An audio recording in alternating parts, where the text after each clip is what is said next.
I am obsessed with YouTube reviewers. I think it's safe to say I consume more YouTube reviews of media than I do media. Really, that's always been true. As an anime blogger, I read more anime blogs and wrote more anime blogs than I did watch anime. As a gamer, I always have been more into game reviews than I have been into playing games. And film, without question. I don't even go to the movies, but I watch a lot of film reviews. I would say that reviews as a medium are my favorite medium. And I can't decide whether or not that should be surprising, because I am, in fact, a reviewer. And in fact, before I started making video reviews, I did not watch video reviews. I always read text reviews just as I had written them. Mind you, also, before I discovered Sequelitis by Egoraptor, I didn't realize what people were doing with video reviews. The only video reviews I had been aware of were things like GameSpot.com, where it was just like a condensed version of what they were saying in the text, and it was usually read pretty slow, and I thought this is completely lame. Plus, GameSpot reviews suck anyway, but whatever. But after discovering Egoraptor, I saw what people were doing with the YouTube format for reviews, and then it was when I discovered Errant Signal's channel and saw that he was doing a less comedic, more just straightforward brand of video game analysis. That was when I decided that I wanted to do that. I wanted to make videos instead of doing text posts, partly because I knew that people would actually watch it. But the funny thing is, over time, as I started doing videos also overtook all of my consumption. I have not read a film review or a game review in a long time. With the exception of Film Crit Hulk articles, I mostly read those because there's no video versions and they're amazing, so I have to read them. I don't really seek out and read anything in text anymore. I mostly watch videos, which is odd. You would think that videos would be a more cumbersome version of getting the information because it takes longer typically to watch a video than it does to read the text. But I think it's because I make videos and I understand what goes into them that I find more intrigue in watching other people do it. Basically, for me, my obsession with YouTubers comes entirely from relatability. The reason I love reviews is because I'm obsessed with figuring out why I like the things I like. So when other people explain why they like the things they like or don't like the things they don't like, then it fascinates me and it helps me to inform myself and helps my opinion to become more rich and informed by knowing their opinions. The same goes for video making. The more I watch other people's videos, the more I learn about how to make my own. I have pulled huge amounts of influence from all the different video makers that I've been consuming over time. And most people haven't noticed this in my videos because there is such a consistency to, when I was doing My Little Pony videos, the visual aesthetic of my work, where all of the videos kind of looked the same, were edited the same, I talked pretty similarly, but there were often times where I was pulling from entirely different sources of inspiration, where sometimes I was really trying to sound like Super Bunny Hop, sometimes I was really going for Your Movie Sucks, or really going for even Mr. Plinkett or something. And you can't tell that if you're not me, because I knew when I was working on it, like, what I had just been watching and what I was trying to accomplish, but it's not really obvious when you're looking at a bunch of videos that look the same and sound the same, and so you don't notice the tonal differences or the differences in the writing style that only maybe another writer would really appreciate. And it goes deeper than just me, like, watching and appreciating these things. I'm also obsessed with these people as people, because for me they have become the most relatable human beings on earth. Early into me making videos, I became friends with other video makers, most prominently Tommy Oliver, who was known at the time as Brony Curious, and he and I were both doing these pony videos, and we quickly became friends and we talked all the time. And then I also became friends with other pony reviewers later on, like Drowning in Footwear / Drowning in Horseshoes is probably my closest pony reviewer friend. He and I talk all the time. We've done a ton of podcasts together, and most of the time that we do our podcasts, if you listen to them, you'll realize that we almost always talk about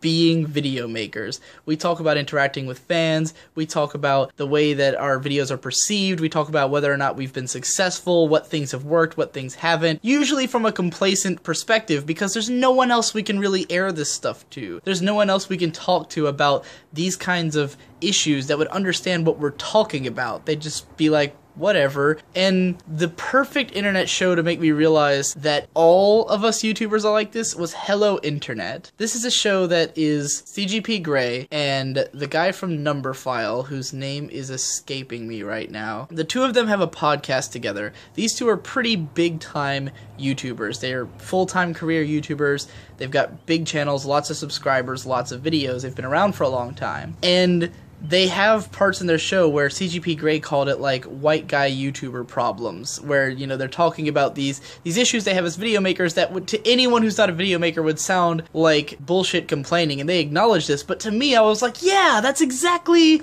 what I've gone through. I know what that's like. Nowhere else can I get that. Only YouTubers can provide me with that, because it's such a small job niche. There's not a lot of people who say that their job is YouTuber. You know, if you work in retail, it doesn't matter that much if you work in Target or Walmart or this or that. You're probably just going to have a similar retail experience. If you work in service, it doesn't matter which place you work for. I mean, there's going to be little differences. You'll probably say, oh, it was great when I worked for this one and not so much when I worked for that one. But for the most part, people can relate to the same experiences from having a job. But having a passionate YouTube career is like this unique mixture of, not only is it sort of an art form, so it's a bit like being a musician, and I know the musicians I know all are friends with other musicians. The only reason I'm friends with musicians is because I do make some music, and I'm a big fan of music, so I became friends with people who make music, but all of them hang out and know each other because they can talk music. But even then, music is a much bigger community than the number of people who are like seriously passionately making YouTube videos and meeting it with some success. I mean, there are a lot of people trying to launch YouTube channels, but the kind of problems that you have trying to get off the ground and the kind of problems that you have continuing to run one are totally different. Or the kind of experiences you would have being a YouTuber with 70,000 or 40,000 or a million subscribers would be very different from the experience of being just starting out. So there's a very small pool of people who can really relate to the kinds of things that I do and go through, and those are YouTubers. And as a result, I'm just so obsessed. So very obsessed. I don't even know if there's anything I'm trying to say about this. I don't know if there's a point I'm making other than that I really, really, really like watching YouTube videos and listening to YouTubers. And I'll go to channels for things that I don't even really care about, and I'll just get fascinated, like looking at the reviewer's style, figuring out what their trademarks are, figuring out how they make their videos, like what are they using, what tools are they using, things like that. Those kind of things fascinate me. It's like when someone talks work to someone else, like when I listen to my dad talk to his work buddies. Even though my dad doesn't really care about cars, he is a GM of a car dealership, so he can go on and on about cars, just get into that mode. Like, it's tied to the things I care about, and therefore I know a lot about it. And that's how I feel. I can go to a channel that's reviewing something I've never heard of, but I'll be fascinated by the technique behind it. I guess what I'm really getting at here is that my experience watching YouTube videos and other people's might be very different. Because when I make my videos, I come at it from the standpoint of someone who watches YouTube videos all day. And to me, all the things I do are usually like really normal or something that I'm used to. For instance, when I made the 2 shows, 2 nights, 2 crowds video, it was about 16 minutes long. And I knew it was kind of on the long side in terms of how I rambled a lot and didn't really stay on point. But when people were like, oh my god, 16 minutes, that's really long, I sat back and I went, man, I forgot that's long for some people, because most of the YouTube videos I watch are lengthy analytical reviews. You know, Your Movie Sucks videos typically last between 15 and 30 minutes, or his longer ones can go up to 45. Matthew Matosis videos are usually 45 minutes to an hour. Campsters usually 15 to 20 minutes. Super Bunny Hops usually 10 to 20, up to 30, maybe even 40 minutes. So I'm very used to this. This is what I spend all my days doing. Or I watch like Yahtzee's Let's Drown Out videos that are like a whole hour, and I'll just sit through that, and that's normal to me. It wasn't always, and I forget that sometimes. Like when I first saw Sequelitis for Mega Man X, and it was this 20-minute video, I was like, what is this hulking behemoth of a video? I've never seen anything like this. Then I discovered Mr. Plinkett about a year later, and it's like 70-minute Star Wars video. there's 3 of them. Oh, he's got more videos. And I watched all the Plinkett videos, all the Red Letter Media Half in the Bag videos, and by the end of that, I think I was desensitized to long videos. It was just, this is my life now. I actually consider my own videos to be disappointingly short, because I always just end up taking on small subjects, because I like to get my videos out fast and always be moving on to the next topic. So my videos are usually like 5 to 15 minutes long, maybe up to 20, but it's rare for me to hit like a 45-minute video unless it's a podcast or something. So it's this weird disconnect for me where the things that I think are normal are not the things that other people think are normal. I'm used to watching someone's opinions on everything. I'm used to watching, like, your movie sucks, and I want to hear what he has to say about every movie, ever. I don't care if he likes it or not. I don't care if I've heard of the movie. I just want to know what he thinks about it. No, I'm not going to watch it. I just want to connect. I just want to watch other people talk about things passionately. That's all that really matters.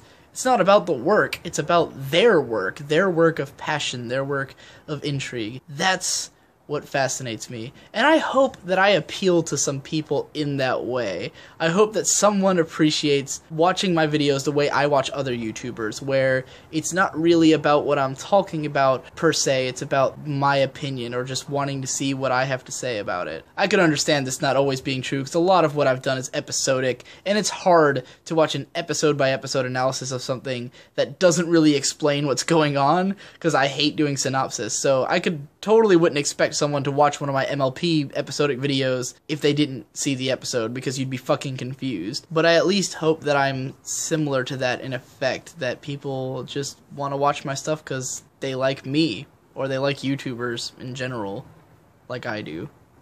That's it. There's no real point to this video, is there? Why am I even talking? Bye.